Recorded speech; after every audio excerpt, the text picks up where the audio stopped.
Olha a estrela do Oriente, que no céu brilhou, e o seu brilho foi tão intenso que a terra iluminou,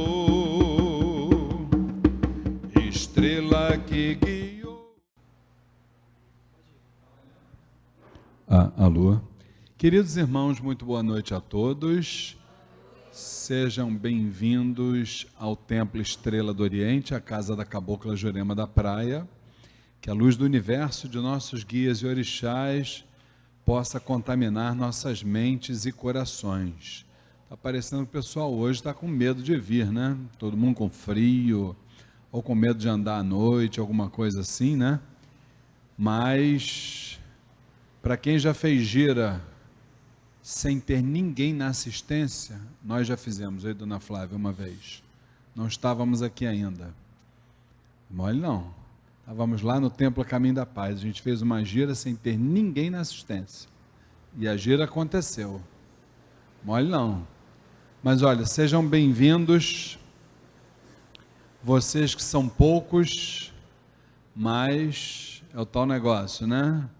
São os escolhidos, não é assim? Como diz o Evangelho, né? Muitos os chamados e poucos os escolhidos. Então, considerem-se os escolhidos, tá bom?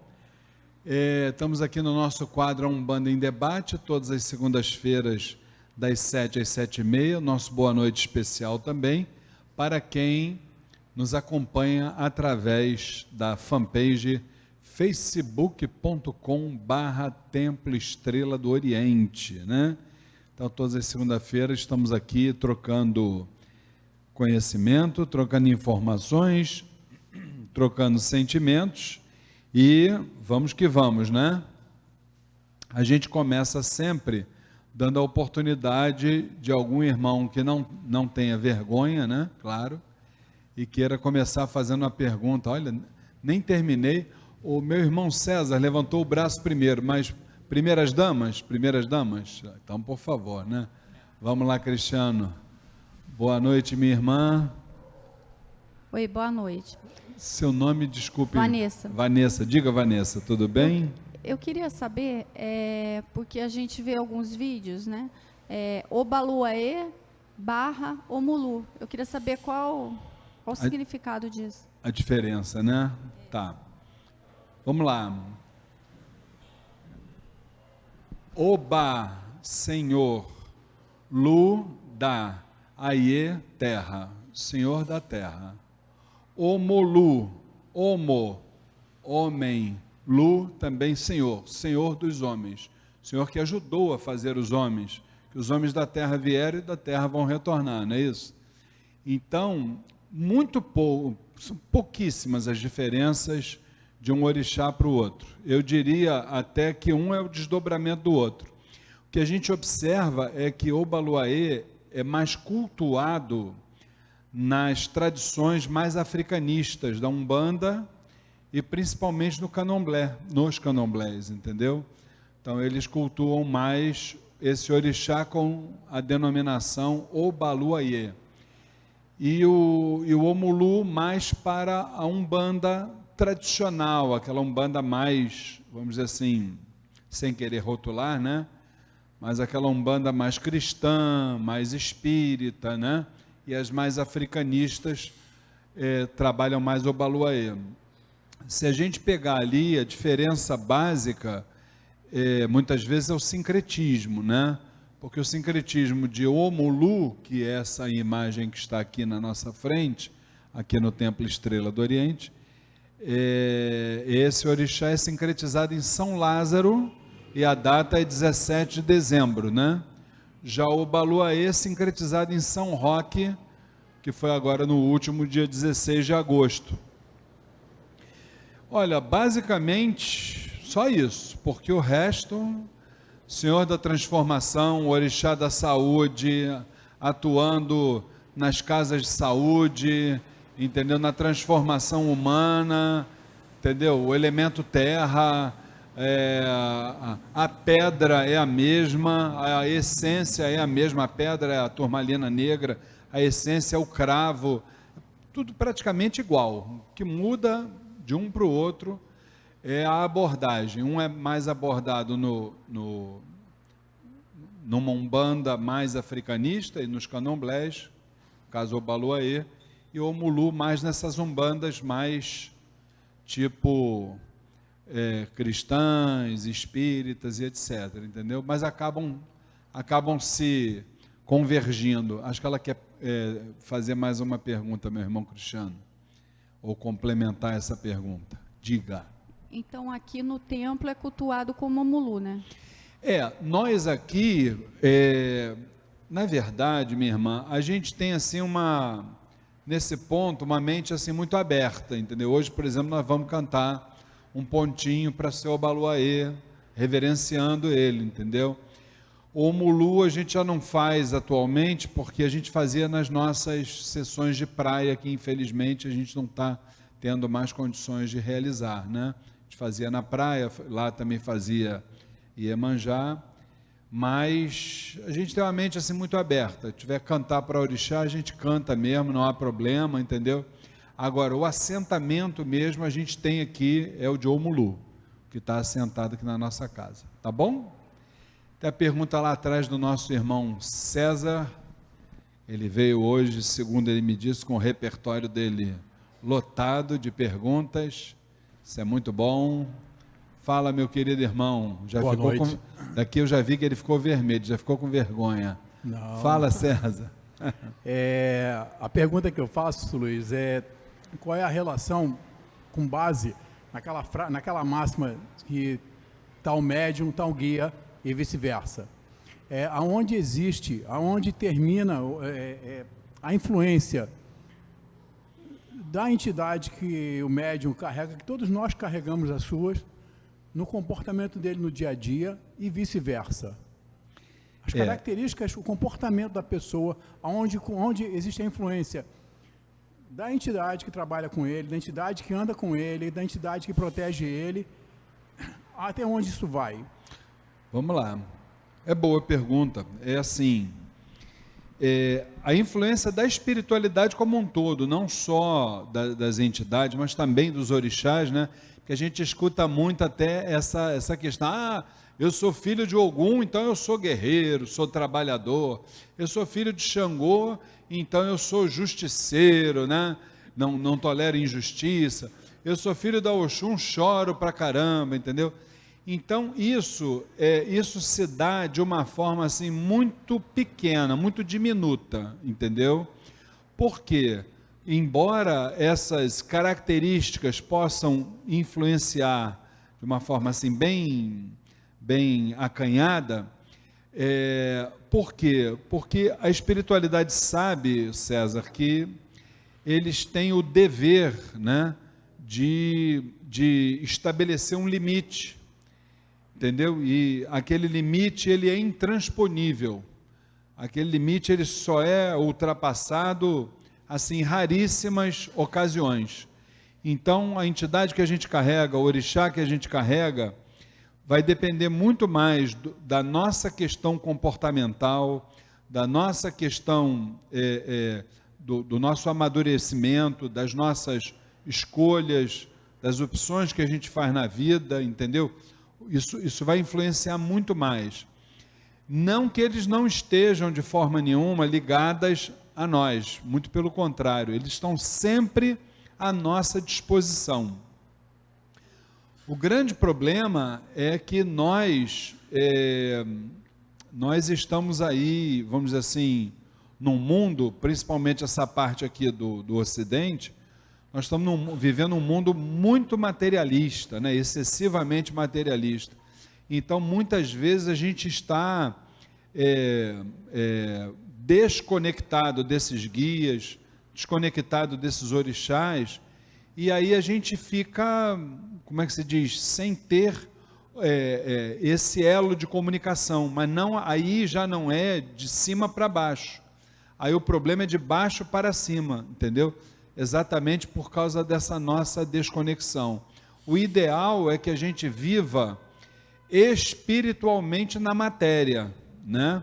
Ou seja, pautar a nossa vida segundo as vontades, né, os desígnios superiores.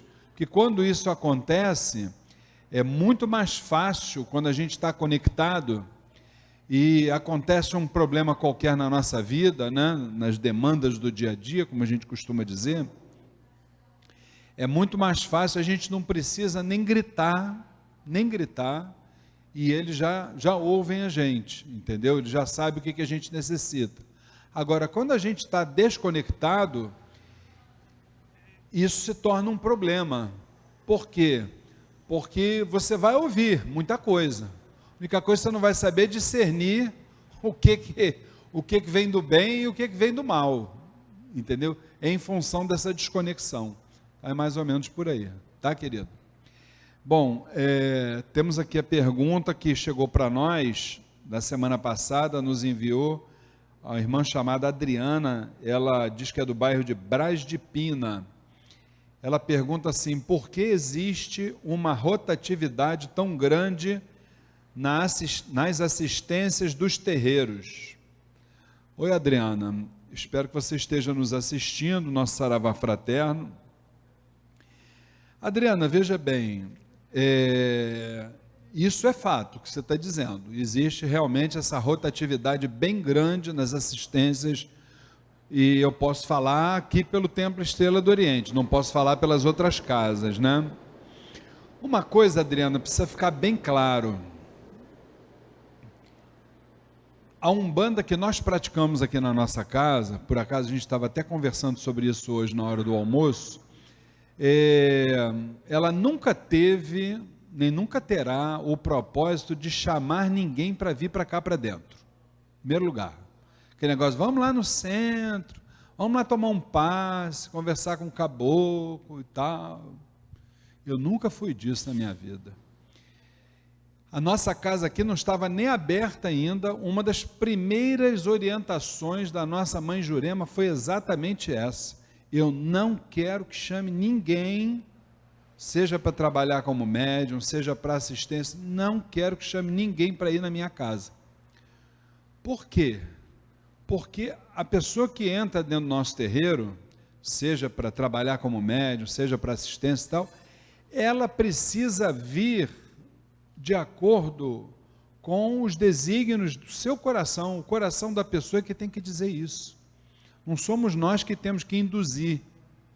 Esse negócio de ficar na porta ali, distribuindo papel, entra. Disputar público nunca foi o nosso objetivo. Primeiro lugar. O segundo lugar, que é a causa, mais uma causa aí dessa rotatividade tão grande na assistência, é que a Umbanda, ou pelo menos a Umbanda que a gente trabalha aqui, ela não promete nada a ninguém. Entendeu? O negócio de prometer salvação, essas coisas todas, isso não é nosso propósito. A gente entende que nós estamos aqui nessa caminhada para caminhar, para aprender. Nós temos que sair da nossa ignorância, a ignorância que nós nascemos, e chegar até a sabedoria. A nossa função aqui dentro, volto a dizer, estou falando na primeira pessoa do singular, porque nós só podemos falar pela Umbanda praticada aqui e não em outros lugares. A nossa função aqui dentro é, primeiro, o filho que chega aqui da assistência, seja lá quem for, limpar espiritualmente esse filho, se esse filho assim o permitir, assim se permitir, né? Segundo, reabastecê-lo energeticamente, se também ele se permitir. E por último, e tão somente, orientar. Aqui a gente não tem o propósito de enganar, de mistificar, de utilizar negócio de jogos, de oráculos. Nada disso aqui é o nosso propósito, não é mesmo. Entendeu? Não que quem faça isso sem demérito, tá? Mas não é o nosso propósito. Muito pelo contrário.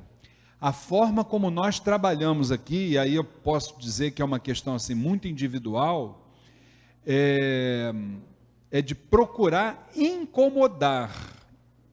A gente tem aqui uma proposta de incomodar as pessoas, porque é muito bonito a gente chegar aqui na frente, começar a falar que Deus, que os nossos guias, que os nossos orixás, que vamos fazer, que é lindo, babapá, e aí a pessoa vai e se acomoda, achando que os guias, que os orixás, que vão fazer, que vão acontecer. E eles não vão fazer nem vão acontecer além do limite deles. E esse limite hoje está estabelecido numa parceria. Eles fazem 50% e os outros 50% nós é que temos que fazer.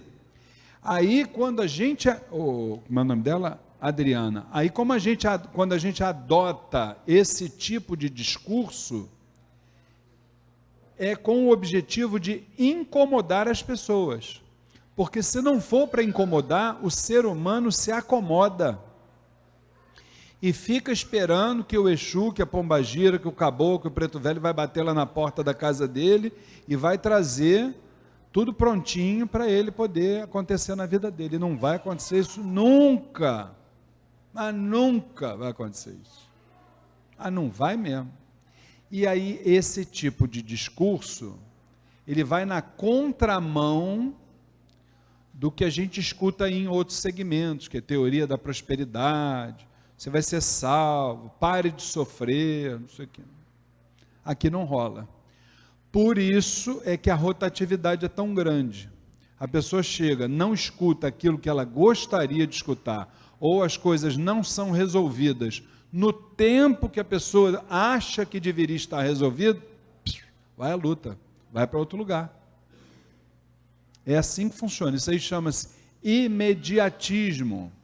Essa é a causa principal dessa rotatividade que você se refere. E a forma como você perguntou, Adriana, provavelmente você deve ser de um outro terreiro e tal, mas com certeza a causa é essa, imediatismo, entendeu? O ser humano, ele tem a pretensão de colocar tempo para que as coisas aconteçam, e não é assim que a banda toca, não é mesmo, não adianta, é um passo de cada vez, entendeu? A gente precisa merecer que as coisas aconteçam, enquanto não tiver o merecimento, esquece que não vai acontecer mesmo. É aquele negócio da lição de casa. Nós estamos, na verdade, nesse planeta aqui, nós estamos numa escola. Nós estamos numa escola. E essa escola, ela, vamos assim dizer, ela se propõe, ela se propõe que nós façamos as lições que não foram feitas em outras vidas, né? Razão pela qual nós estamos de volta aqui.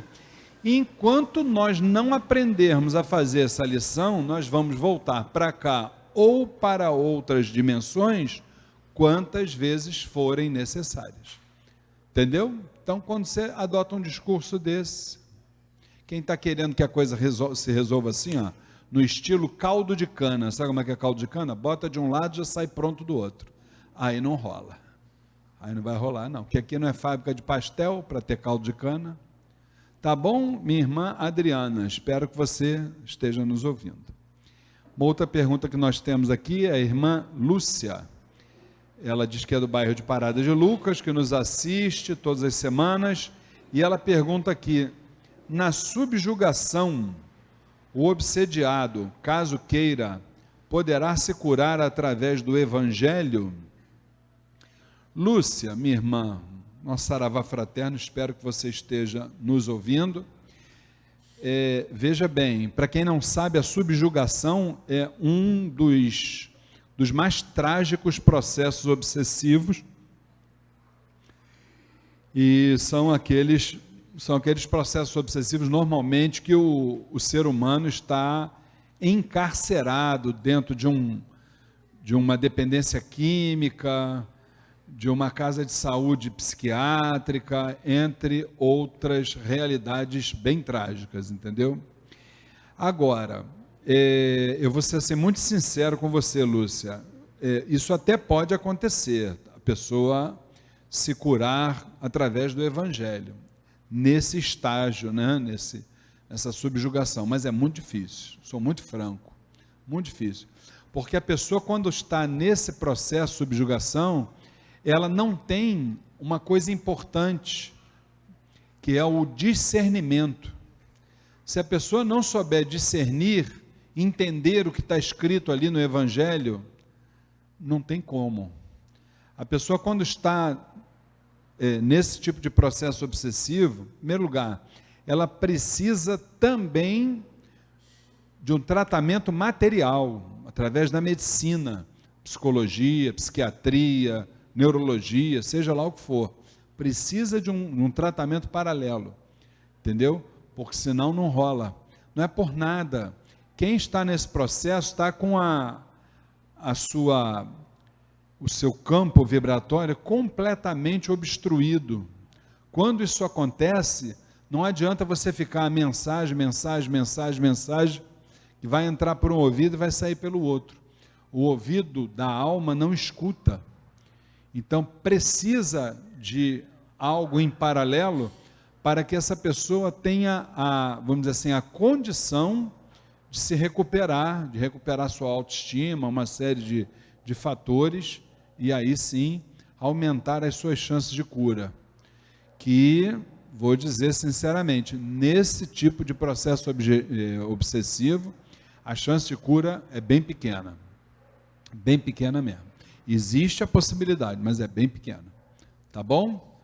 Aqui a gente não pode mentir, não pode enganar, tem que falar a verdade, né? E uma outra pergunta que nós temos aqui, do irmão Nelson, ele diz que é do bairro Pechincha, acho que é Jacarepaguá, né?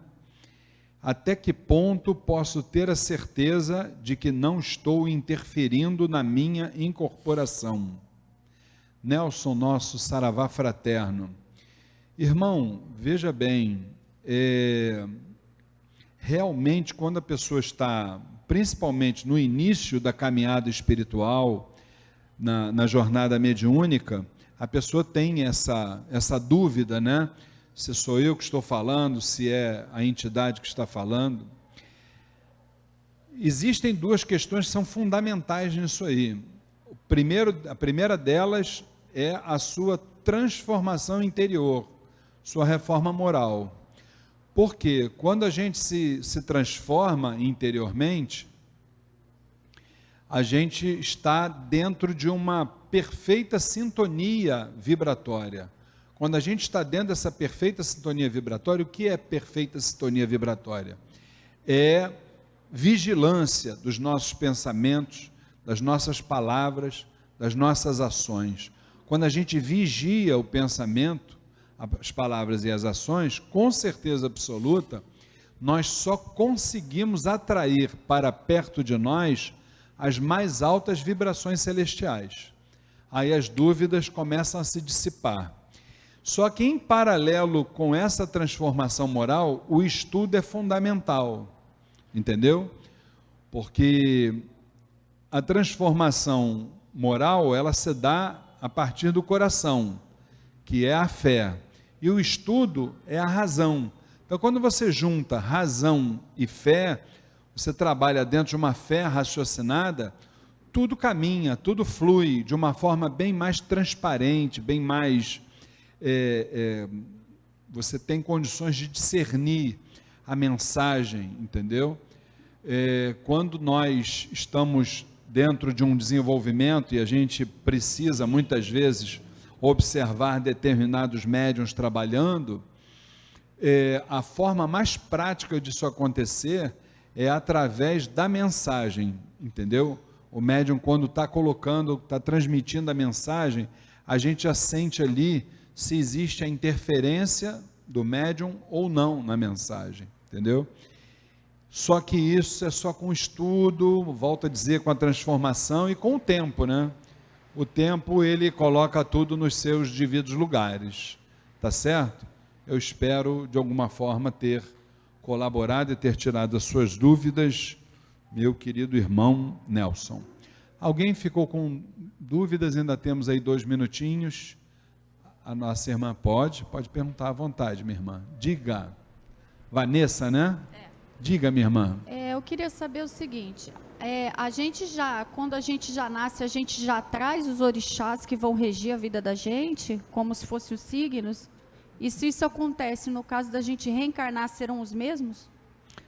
Sim, é o sétimo princípio hermético, o princípio de gênero, onde a gente tem uma literatura bem aprofundada sobre esse tema. Sim, com certeza.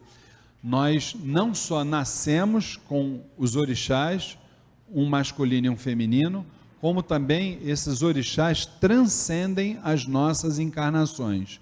E eu ainda vou além, não só os orixás, como o seu guia espiritual é o mesmo, seus protetores, suas entidades desenvolvedoras, benfeitor espiritual, mentor espiritual, ou seja, nós carregamos uma pleia de vibrações a partir dos orixás, e essas vibrações, elas continuam do nosso lado por todas as nossas encarnações. Por quê?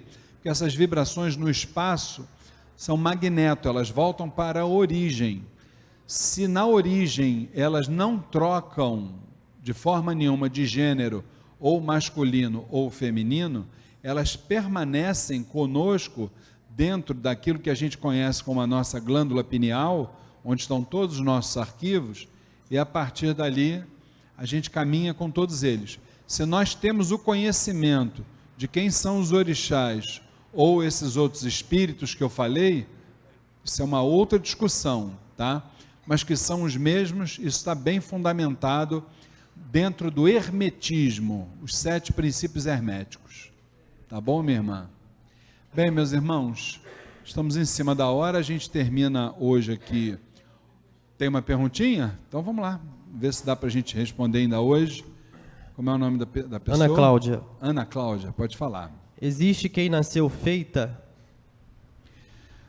Ana Cláudia, o nosso saravá fraterno, se existe quem nasceu feita, esse feita que ela quer dizer, é o feita dentro do santo, dentro da parte espiritual. Eu vou te dar um exemplo apenas, que eu acho que já vai ser bastante ilustrativo em relação à resposta que você precisa. Entre os maiores avatares, os maiores mestres, os maiores alquimistas que a espiritualidade superior mandou para este plano, existe um que dentro do cristianismo foi exatamente o maior expoente, estou falando de Jesus Cristo. Ele, quando chegou neste plano, ele já carregava a sua missão, a missão do Cristo cósmico. Só que ele nasceu como um ser humano, como qualquer outro. Então, como a espiritualidade, ela é muito sábia, ela enxerga mais com um olho do que nós com 3, o que fez? Fez com que Jesus Cristo, através do seu primo, João Batista, fosse apresentado para uma confraria, denominada Confraria dos Essênios. Essênios quer dizer alma, e os essênios eram médicos da alma. Então os essênios tiveram o privilégio de treinar Jesus Cristo para a missão que ele tinha neste plano como Cristo cósmico, tá certo? Então, o astral superior sabia que ele tinha as limitações dele, e essas limitações ficaram muito claras em determinadas, nas próprias passagens bíblicas, como por exemplo, quando ele expulsou os vendilhões do templo, que ele ali bateu uma Yansan nele, que ele botou todo mundo para correr naquele momento, né? Entre outras coisas, pois é. Então, precisamos deixar claro o seguinte: se um mestre, um avatar, um expoente como Jesus Cristo, teve a humildade de ir ser treinado por uma confraria como os essênios, será que algum ser humano teria condições de já nascer pronto para, ou feito, como você quis dizer, para um trabalho espiritual, eu acho muito difícil. No nosso caso particular, meu e da minha esposa, embora nós já tenhamos aí perto de 40 anos de caminhada dentro da Umbanda, o nosso desenvolvimento mediúnico continua nesta encarnação e vai transcender, com certeza, as nossas encarnações, tá bom? Espero ter te respondido. Um abraço para você, minha irmã Ana. Então, encerramos aqui o nosso Umbanda em Debate do dia de hoje. Na próxima segunda-feira, se Oxalá assim o permitir, estaremos aqui de volta, trazendo um pouquinho do espiritualismo em geral, da Umbanda em particular. Até a próxima segunda-feira. Fiquem com Deus. Obrigado. Mostrando para o mundo Salvador, iluminai também nosso terreiro, iluminai com fé, esperança e amor. Iluminai também nosso terreiro, iluminai com fé, esperança e amor.